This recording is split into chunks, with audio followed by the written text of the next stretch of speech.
Doctora Nelly Huerta, buenas tardes, compañeros, es un gusto saludarles. Presentamos prohibiciones normativas en el ejercicio de los actos de comercio antes, durante y después de la amenaza del COVID-19. De la materia legislación corporativa, los alumnos Everardo Muñoz Montero y su servidora Edith Ruth Arismendi Jaime. La pandemia del COVID-19 redefinió la gestión global de crisis sanitarias, obligando a los gobiernos a alterar las dinámicas sociales y económicas. En México, estas acciones incluyeron restricciones al comercio y condiciones específicas para su operación, lo que redefinió la relación entre el Estado y la actividad económica. Para este análisis hubo una respuesta regulatoria que se centra en dos aspectos: las facultades del gobierno en emergencias y las leyes específicas que norman este comercio. El marco normativo del comercio en México es clave para evaluar la respuesta estatal y desarrollar estrategias efectivas para promover el comercio en situaciones de emergencia. El marco legal nacional e internacional frente a esta pandemia abarca un conjunto de leyes y decretos implementados tanto a nivel local como global, que podemos ver incluyendo las leyes nacionales de salud pública, convenios internacionales, normas sobre comercio exterior. En México, las leyes que se relacionaron a nivel estatal y federal fueron las leyes de protección a la salud de los mexicanos, acuerdos de Consejo de Salubridad General, iniciativas de apoyo económica, regulaciones laborales, por mencionar algunos. La legislación positiva, haciendo comparación con Uruguay durante esta pandemia, fue crucial para gestionar la crisis sanitaria. Estableció un marco jurídico para proteger la salud pública y mitigar el impacto socioeconómico. El análisis abarca las bases legales de las medidas, el desarrollo normativo y la comparación con otros países como México y España. Sí, la legislación positiva y emergencia sanitaria, los ejes de la legislación en Uruguay, que posteriormente estaremos analizando. El derecho comparado con México y España, veremos diferentes aspectos y veremos cómo es la comparación entre los estados. Declaración de emergencia, restricciones de movilidad, vacunación, teletrabajo, apoyos económicos.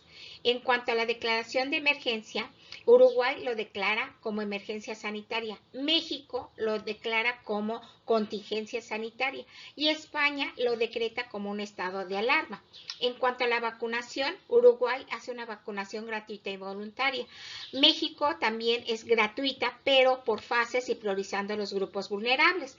En España es un plan nacional con fases, obligatoriedad indirecta en algunos sectores.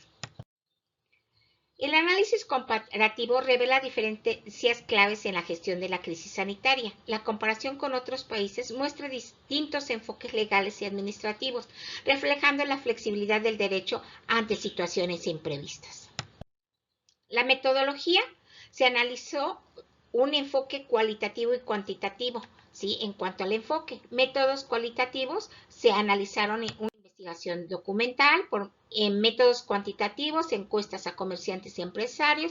Su proceso de análisis de datos fue cualitativo y cuantitativo de acuerdo a las técnicas. En cuanto a su justificación del método, podemos analizar que los métodos cualitativos aportaron los cambios legales y las experiencias de los actores involucrados, y los cuantitativos facilitan la cuantificación del impacto económico y las prácticas comerciales. En cuanto a los aspectos que se analizaron en la prepandemia, fueron los permisos y licencias para la construcción, regulaciones ambientales, normas técnicas, por mencionar algunos. La legislación en la prepandemia en la construcción, mantenimiento y proyección establecía prohibiciones, obstáculos y regulaciones para asegurar la legalidad, seguridad y sostenibilidad de las actividades comerciales. El impacto de esta pandemia en la construcción industrial nos refiere que hubo una disminución o se cancelaron obras importantes. Esto influyó en la economía global del país y representó un foco importante en el contagio y retraso en los trabajos. Los aspectos que influyeron en la interpandemia fueron restricciones a la movilidad y el comercio, normas de salud y seguridad, obstáculos en la cadena de suministro, prohibiciones y restricciones. En la pospandemia también se analizaron aspectos que afectaron, como las normas para la protección de datos personales, obstáculos en la cadena de suministro, condiciones laborales, impuestos y contribuciones pospandemia, permisos y licencias especiales, por mencionar algunos.